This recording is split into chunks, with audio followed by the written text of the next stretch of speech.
without further ado, Dorothy Leonard. Thank you.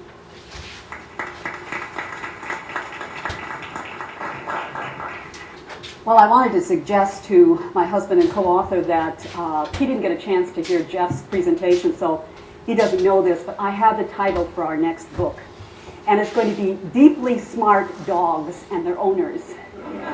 Don't you think that would have a pretty good ring to it? I really have a pretty passionate belief that I'm talking to the right audience here. Right now, deep smarts, and you'll see what I mean by deep smarts in a few minutes, is kind of claimed by at least three functions. There's training, there's knowledge management, and there's HR. And at least in my experience, these organizations, shall we say, do not always coordinate things perfectly together. If I'm misstating that, do let me know. But the point is, you are the ones for whom this is truly strategic. Because I think this is a strategic question for the organizations that you help manage. And so I really do believe that you are the folks to whom this book is addressed. Deep smarts are a particular form of expertise. We're not talking about every kind of expertise. We're talking about expertise that is based on experience. We're talking about those experiences that build up tacit knowledge, the knowledge in your heads. And in the book, we have a fair amount to say about the beliefs and social forces that shape those deep smarts. They're as close as we can get to wisdom. I think we are both Walter and I are a little bit apologetic about the somewhat pompous claim that comes after that colon. Because wisdom, but we really do think we're talking about wisdom in the heads and hands of people in the organizations. They're based on know-how more than know-what. People who know how to do things in the organization, processes, systems, and so forth. And they're able to make decisions very quickly, and they understand things at a system level. Now, as you'll see from some of the examples in the book and some that I'll talk about, that system could be as small as your eye and how it interacts with everything around your eye. Or it could be as large as a whole organization, or maybe even a network of organizations. But the system, whatever it is, there are people who can anticipate what's going to happen if you pull on a string here, what falls off over there. You know, they really understand the system. One of the stories that Walter and I like to tell, and it's in the book, is the story of a firefighter lieutenant. What the firefighter did that was impressive was the following. He and his 6 compatriots were in a burning building. He pulled them out on a sharp order, seconds before the floor collapsed. They would have all died. And he was asked, well, how did you make that decision? And for a while, he didn't know how he made that decision. He said, well, it's ESP. What's ESP? Some of you will hear a manager say it was intuition. Well, what's intuition? It's very swift pattern recognition. Here's what, after several hours of questioning, they finally figured out had gone through the head of this experienced firefighter so fast that he didn't even think he'd thought it. And that is the following. This fire is very quiet. It's very hot. There's very little smoke. From this, he deduced that there was a basement in this building, which he didn't know when he went into it. And from his putting that together, there was a pattern that he saw in his mind, like an expert chess player sees a pattern. And he made the right decision quickly. Now, earlier, I asked you to give me a show of hands about where you got your deep smarts. And I asked you about coaching. And I didn't ask you how many of you, thinking back to those deep smarts that you have, got those deep smarts through experience. Did I just see yeah, look at all the hands. Okay, so what we're talking about is that experience, but guided. There are other reasons why we're interested in deep smarts. Our culture is kind of a sink or swim. How many times have you been thrown into a situation, or you've had to throw people into a situation where they had to sink or swim? And it doesn't It's not that they can't learn. You choose smart people, but again, it's not the most efficient way of learning. Our culture also is about to undergo, and I shouldn't say just our culture, I mean around the world, the baby boomers are retiring. Yay for the baby boomers. Those of us who are baby boomers are very glad about that. But the fact of the matter is it's leaving some really big holes in a lot of institutions. And not only government, but in the oil and gas industry, in education, there's just lots of places. I'd be interested to know, are any of your organizations concerned about losing baby boomers? Could I see a show of hands? Yeah, quite a few actually, yeah. So that's one issue. One that I don't have up here, but is equally important. I've just been talking to some companies who are trying to spread their culture or their managerial skills around the world, globalization. And that's also a place where you want to know where your deep smarts are, which ones are important to transfer, and how you do it. And finally, most of our organizational learning systems are not designed on the principles of learning. We actually don't set up a lot of our learning systems based on what we know about the way our brains work. Because it's again, it's not most efficient. Yeah, Jeanette.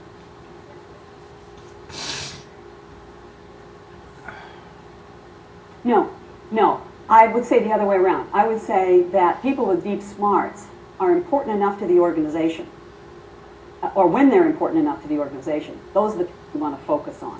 And whether they satisfy the criteria of A player or not, I don't know. I'd have to look at your criteria for A player.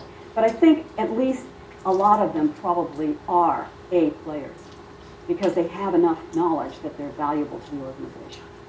Any other questions before we go on? Have I put you to sleep yet? It's another nice lunch. If you go to sleep, just don't fall off with an audible thump, okay? It's very disturbing the rest of us.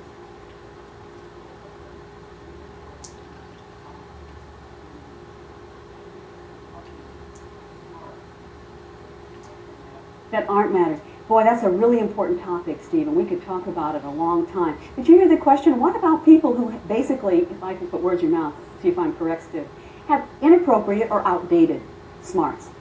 Well, that is a managerial issue, is it not? I mean, that's what you were talking about, tying to your strategy this morning. It's very important to know what kinds of smarts you need. And if your organization is in flux or in change, which all of ours are, that's an issue to look at, what deep smarts you want to retain and which ones we don't. Now, mind you, we have to be a little careful because, for example, I know an organization that does chip design. It might even be familiar to some of you. In this organization, after we went to digital design from analog in our chips, all of the analog people basically were let go. A lovely phrase. Anyway, then what happened? The need for hybrid chips. Chips that could accommodate both analog and digital signals, and there was nobody around. So sometimes, some of these deep smarts are necessary. A few years ago, I got a call from Los Alamos Labs. Los Alamos Labs is the one place in the United States, not the only place, but it's the biggest place, that we have more knowledge about nuclear reactions than anywhere else. When we were still doing nuclear testing, that's where all the data went. They had rooms and rooms and rooms of data. So their question was the following. We have rooms and rooms and rooms of data. We can't deal with it all. So we need to know what's important and what isn't. Our experts are retiring. They're the only people who know what's in those rooms and which ones we should look at. How are we going to know which data boxes to open? And, you know, that's a very difficult question to answer. The answer I gave them, and I can't tell you whether they followed up on it, was what we need there is a scenario, some problem to be solved, in which you ask the expert and you ask the novice, and you see what the expert does and what the novice does, and the gap between you will tell you what valuable data you need and what you don't. So sometimes inappropriate or outdated knowledge we still need. Final example. Sorry, Steve, to give so many answers. A few weeks ago, there was an article in the paper about a manager in an IT organization. He just outsourced a lot of work to India. And he said, I don't know what we're going to do about the following problem. I had someone who knew our system so well that when we lost data and I was told it was irrecoverable, this person got it back. And I don't have anyone of comparable skill now. So there are times when there's a scarcity, there's an element of scarcity to the deep smarts as well as sort of native knowledge. In some of the organizations, one of the organizations that I mentioned before that has identified these 7 people in this particular engineering organization, that organization has put some incentives in place for these people to share their knowledge. And they also, some of them really enjoy it. They are intrinsically motivated because they've gotten to the point in their life when they say, boy, you know, I know a lot of stuff. And my kids don't want to hear it, and my wife and my husband don't want to hear it, so who am I going to share it with? You know, the family dog? So they're actually enjoying the process. They become more interested in coaching and teaching. And that's helpful. But we do have to remove some of the barriers to sharing, no question about it. And then there's Socratic questioning. That's what we use a lot of at Harvard Business School. In fact, it's, you know, we come into the classroom and we pick on somebody. Regina, is it? Yeah, we pick on Regina and we say, okay, Regina, you are now the CEO who is pacing in front of the bay window, determining the fate of the company. It's all in your hands. What do you want to do? And then Regina goes forth for about a few minutes, and then we pick on Regina. And everybody in class comes back, and the professor will often ask Socratic questions in the sense of, why do you think that? How did you come to that conclusion? Expecting some reasoning to go on. In fact, I taught at MIT before I went to Harvard. And when I went to a party a few weeks after I'd gone to Harvard and I was being questioned by all my MIT folks about, you know, why did I move upriver? And one of them said to me, why did you move upriver? And I said to him, well, why do you think? He said, oh my God, you're doing it already. So it's kind of a habit, you know, sort of a reflex. We're requiring a lot of companies. Our management is really stretched thin. We need these people to transfer to people in China, in India, in South America. Not only the culture of our company, but some of our management practices and a lot of tacit knowledge. Harder for them to pick the people, but in fact they can do it because they know who's been able to go into China before and make a success. So I think it's possible, but as I say, we'd like to get a little more systematic about it. So I hope that helps a little bit. Other comments about this issue? Yes, in the back. A baby boomer, a self-proclaimed baby boomer. Congratulations. Would you mind standing up so everybody can hear you? Because I think you'll boom more. It's nothing to be ashamed of. I hope that by the end of this afternoon, you might agree with me that there's a difference between mentoring and coaching. And that we have not done, in a lot of organizations, at least I know of, much coaching, much transfer of the how-tos and the know-hows and the know-whos. Because granted, the guy who wrote all those names up on the board, maybe we don't care whether we ever talk to them again, but a surprising number of people are hiring those guys back. You know, because they also have contacts. So your know-who is part of your deep smarts. And we can help our young people develop know-who by guiding them through some of the thickets that we went through without enough help. There weren't very many hands up when I asked how many of you had a lot of smarts. I hope that if we asked that in 10 years, there'd be a lot of hands up to speed that process up and make it more effective. That's really what this is all about. Other comments? There's applicability for onboarding as well, or if you want to accelerate the learning for key talent, that knowledge transfer would be very important. Absolutely, yeah, very important. Think about how you're going to develop that knowledge. That's where this experience repetition comes into account. Novices have experience with a very narrow set of usually very common experiences.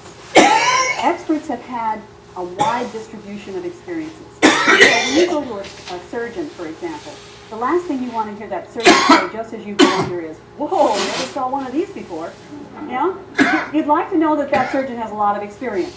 And so part of what you're trying to do with your new people who you're bringing on board is to ensure that they get the right kind of experience repertoire. just a moment about calling out behavior that you define as a deep smart from behavior that you don't want to have modeled and emulated. Some of our older generation, let's say, individuals may have the deep smart that you're looking for that you would like to pass on to the next generation, yet they may be individuals that are going to be discriminatory towards minorities and women, or they may have other behaviors that are unacceptable in today's work environment. Yeah, that's where I think some of your traditional counseling overlaps with some of the counseling that you would give as experts in knowledge transfer, which of course you all are now, right? Because we spent this time on it. There's an overlap there, isn't there? Because a lot of people with expertise don't know how to transfer it. And if, in fact, you can motivate them to want to, you still, as Martin suggests, may have some delicate counseling to do on how they transfer it. Now, may I suggest, though, that thinking of it and posing it and presenting it as knowledge transferred gives you an opportunity.